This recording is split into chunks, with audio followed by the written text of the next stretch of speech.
వంశమునందు పుట్టిన బ్రాహ్మణులు వృత్తి ధర్మము వదిలిపెట్టేరు, భ్రష్టులై చెడుదాలు పట్టేరు.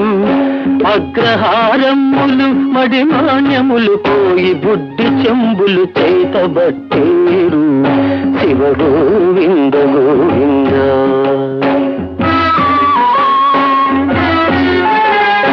రాజులందరూ గూఢ భోగాలలో ముంగి రాజ్యమూడిత రాజులవుతారు, ప్రజలకు దండాలు పెడతారు.